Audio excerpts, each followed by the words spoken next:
Welcome to the School of Love, the place where miracles are normal. Hello and welcome to the School of Love, the place where we learn practical tools based on scientific research towards improving ourselves, living life to its fullest, and contributing to the best of our abilities to the world around us. I am Dr. Grajdian. In my free time, I am doing my best to guide you in building up a life of contentment, joy, and fulfillment while applying lessons learned in school to overcome the difficulties, challenges, and insecurities of the real world. In this video, I talk about the Japanese writer Murakami Haruki. In international literary circles, Murakami Haruki's writings are often situated at the crossroads between enthusiastic readers with corresponding financial results and discontented critics who crushingly categorize them as consumption or trash literature. Comparable with Paulo Coelho's literary works, Murakami Haruki's writings, both novels and short stories, offer, though, unexpectedly keen insights into the aesthetic ideological mechanisms of syncretic cultural structures of late modernity, and thus a further common characteristic his writings share with Coelho's works. In this video, I offer a succinct introduction in Murakami's novels as a means to construct a late modern form of artistic syncretism, while taking into account the stress ratio between the popular reception of Murakami's literature and the critical rejection it faces, coming from the literary establishment in Japan, on the one hand, and on the other hand, the subtle tension between the contents and the formal tackling of that very contents. By the end of this video, you will have a clearer image on the dynamics of literature, popular or not, in contemporary Japan, with Murakami Haruki as a concrete example. In Murakami Haruki and the Music of Words, J. Rubin quotes from a public lecture, The Sheep Man and the End of the World, delivered in English by Murakami Haruki at University of California in Berkeley on November 17, 1992, within the lecture series called Una's Lectures in the Humanities. My style boils down to this. First of all, I never put more meaning into a sentence than it is absolutely necessary. Second, the sentences have to have rhythm. This is something I learned from music, especially jazz. In jazz, great rhythm is what makes great improvising possible. It's all in the footwork. To maintain that rhythm, there must be no extra weight. This does not mean that there should be no weight at all, just no weight that isn't absolutely necessary. You have to cut out the fat. While the musical ineffability of Murakami Haruki's literary discourse results on a visible level from the conduct of the narrative voices, there is, on a more subtle level, the rhythmic flow of the language itself, which would enhance the irresistible feeling of moving through a magical world consisting of sounds and words depicting those very sounds. It is difficult, maybe even impossible, to detect the rhythm dimensions of Japanese language of the original writings in the translated versions of Murakami's novels, even for professional non-native speakers. But what permeates beyond the translated word and sentences is a deep-going interest in recreating the world as a fluid continuum between spaces and times, between means of representation, be they visual, auditive, or tactile, between that very representation and the reality which stays beyond it.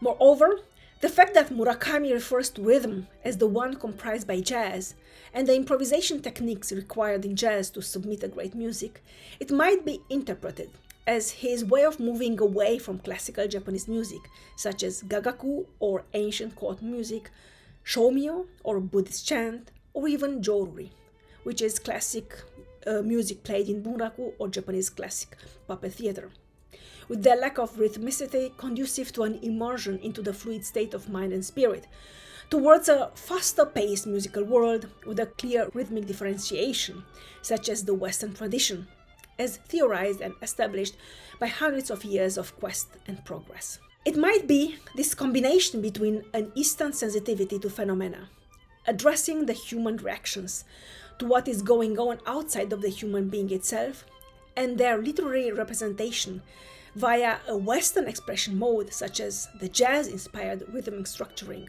of the sentences and the monodic polyphonic intertwining of the narrative instances, as well as the leitmotif-like constructing of the literary discourse that turned Murakami's writings into bestsellers to be savored worldwide.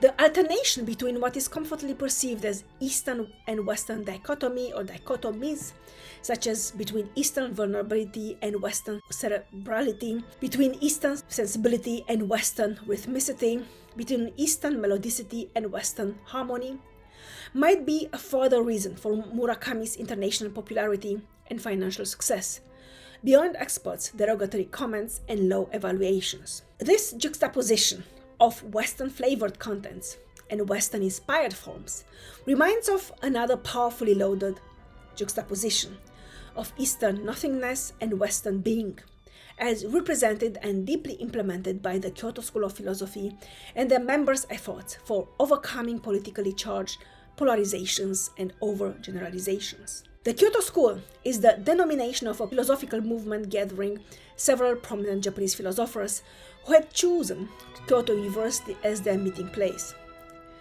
The beginnings of this philosophical movement are situated around 1913, initiated by Nishida Kitaro, and after overcoming the turmoil and negative controversy it gathered after World War II, it developed as a rather fluid way of conceptualizing the world in which academics previously gathered at Kyoto University were encouraged to think independently. By 1970s, Kyoto School has become a generally recognized term. The most notable names are Nishida Kitaro, Tanabe Hajime, Nishitani Kenji, and their main preoccupation was the assimilation of Western philosophy and religious thinking into the Japanese or East Asian cultural traditions, which might lead to the reformulation of moral and ethical concepts, values, and insights. I would argue that by transcending eclecticism in its aesthetic challenges and striving for an artistic syncretism in its less ideological and more humanly creative dimension, Murakami moves closer to what has been described in relation to Kyoto School as a set of unique contributions from the perspective of modern Japan.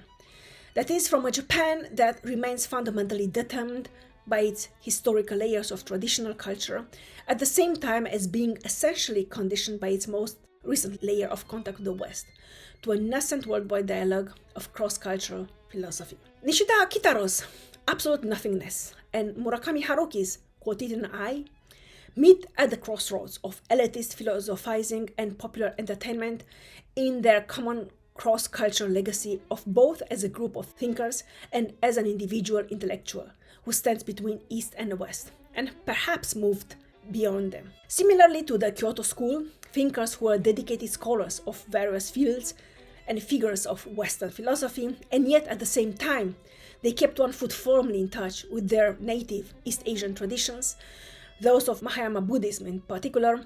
Murakami Haruki takes over his own cultural heritage as a cosmopolitan intellectual in post-war Japan with a broad background in Western literature and music, and keeps this bipedal stance which places him, like the Kyoto School members as well, in an extraordinary position between East and West, while simultaneously moving beyond East and West and transcending those very mental, emotional, spiritual spaces and times. This is no doubt a late, distant echo of Okuma Shigenobu's balancing acts between Son no Joi and Bunmei Kaika. Murakami Haruki must have been influenced by this existential strategy of the founder of Waseda University in Tokyo while attending classes as a theater arts major student at that famous private university.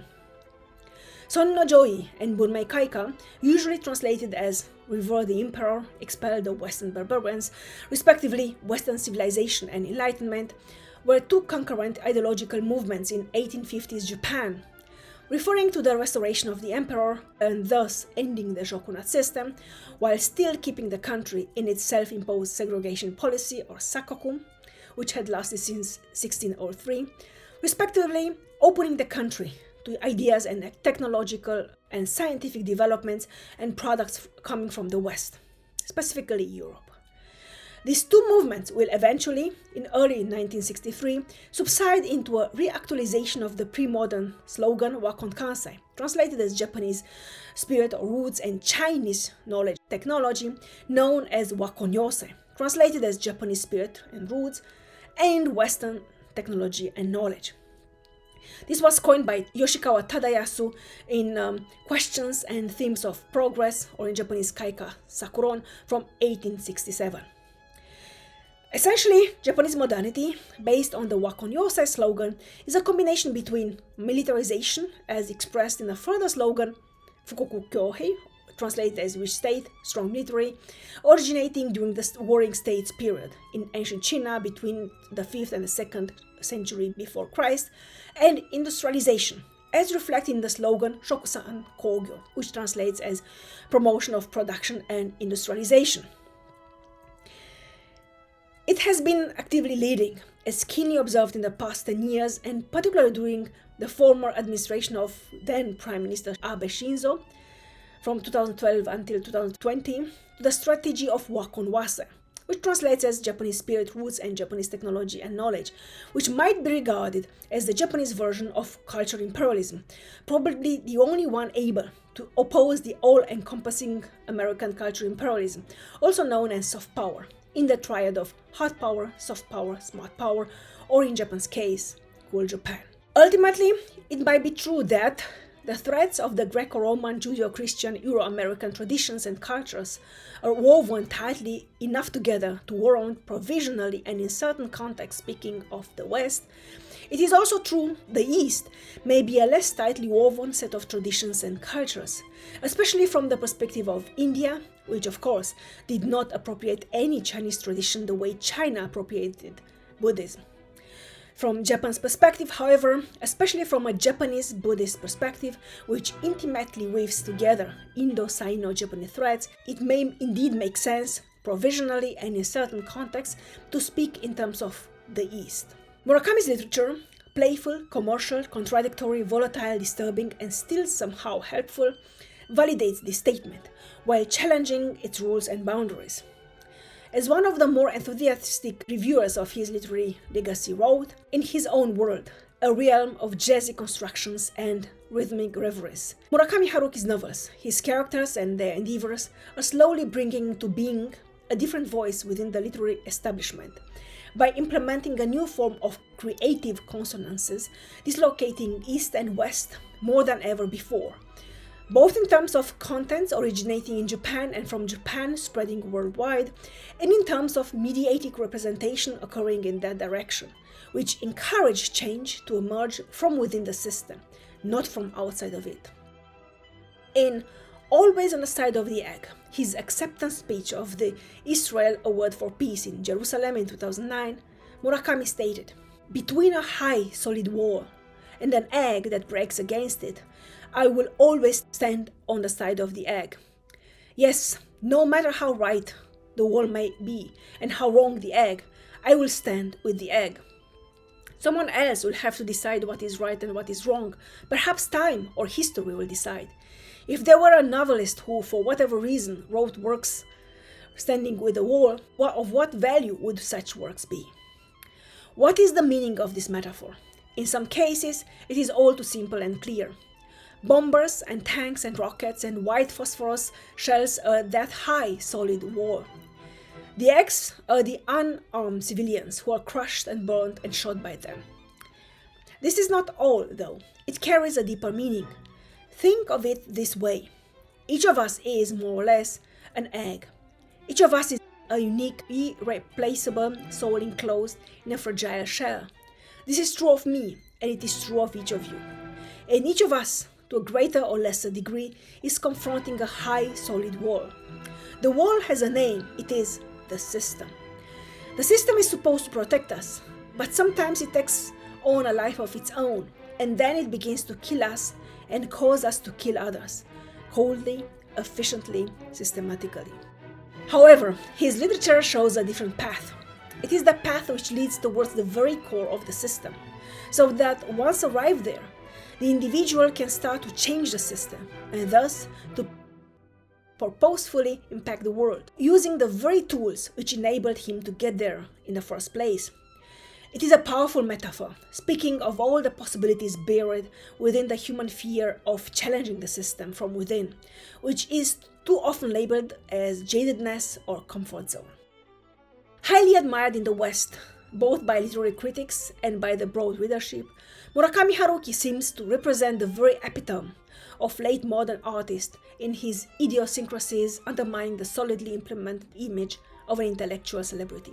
Brilliantly autobiographic within the convulsions of magical realism, he moves beyond the limitations imposed by cosmopolitanism and multiculturalism, and while taking into account being equally despised in Japan by the literary establishment and acknowledged with mixed feelings by the average readers, Murakami delves deeply into the sadnesses and solitudes of late modern individuals, in a steady progression from an intransigent observation with strict description structures to a deeply warm humanism and unconditional acceptance of those very human entities whose struggles he depicts.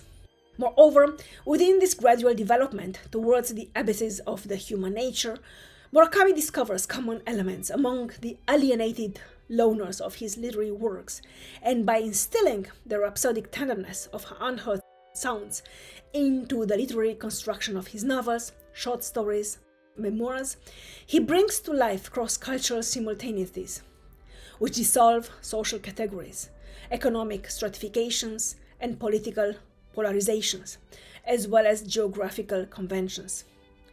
These synchronicities, transcending time and space, allow the Homo sapiens to unapologetically turn into Homo amans, or the loving human, which might be, after all, the message encoded in arts and literature as mediators between creators or producers and their admirers, followers, consumers of all times. Thank you for listening to me. Thank you for being with me so far. I'm looking forward to welcoming you back here again very soon. Thank you once again. Love and peace to you all.